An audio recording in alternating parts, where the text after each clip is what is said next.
Have you ever been at checkout and thinking to yourself, man, I feel like this cashier is judging me to death.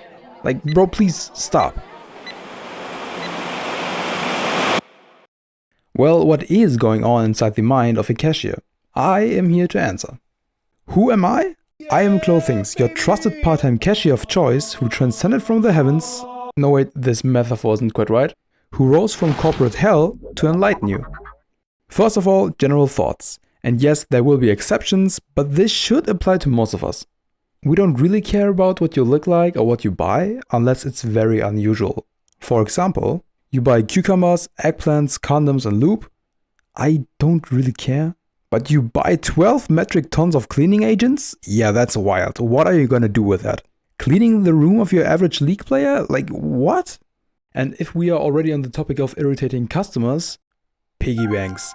There is nothing worse than having a customer paying with hundreds of coins. Oh my god. And if on top of that there is a line of customers waiting, it genuinely makes me want to throw up. I am being serious here. You just sit there counting, and with every single penny passing you feel the stares of the customers piercing deeper and deeper into the very depths of your soul. It's actually trauma-inducing. I wouldn't wish this on my worst enemy. It's scary. And do you know what's best about this? We have a machine in front of the store to turn your change into credits you can use in the store. You can save all the hassle. If there is a bit of credit left after your purchase, no worries, I will pay it out to you in cash. Okay, now we are entering the domain of personal opinions. From now on, I am only talking about my thoughts as a cashier. There are 3 fundamental concerns I have. First, I hope I give the right amount of change back, because if not, I will get into trouble. Second, I hope I won't get into a battle with an intoxicated person or be robbed. Third, I hope that I won't die from sheer boredom. No, seriously, this job is really mundane, to the point it's actually mind-numbing. I start dividing the remaining time in segments of 50 minutes and start counting.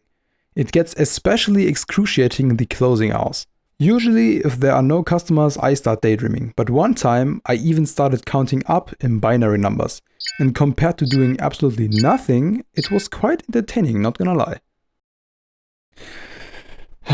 Okay, animating this takes way too long. I've spent the last 2.5 weeks in this cramped room and Mr. Beast hasn't shown up to give me a Tesla yet. And maybe I have been scammed. Anyways, I think I know how to cut down on production time. Yeah, that should help. So, you might have noticed my mind starts to deteriorate if I'm bored for too long. Look what TikTok has done to us. So what helps combat boredom? Seeing familiar faces and having a light chat really helps with keeping it together and not losing it. So if you are regularly visiting a place, just know you are probably saving a couple of lives by just being there. Okay, if you got that fit on, you already know you're hot, so I won't be glazing you fashion people, you already get enough attention. But I have to admit, if I see a cool fit, I will probably think about it for a while. Might even steal your whole fit.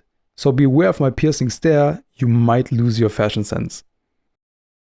And last but not least, if you bring a certain type of energy to the checkout, I will match it. You wanna joke around? Yeah, I can do that. Let's have a little laugh.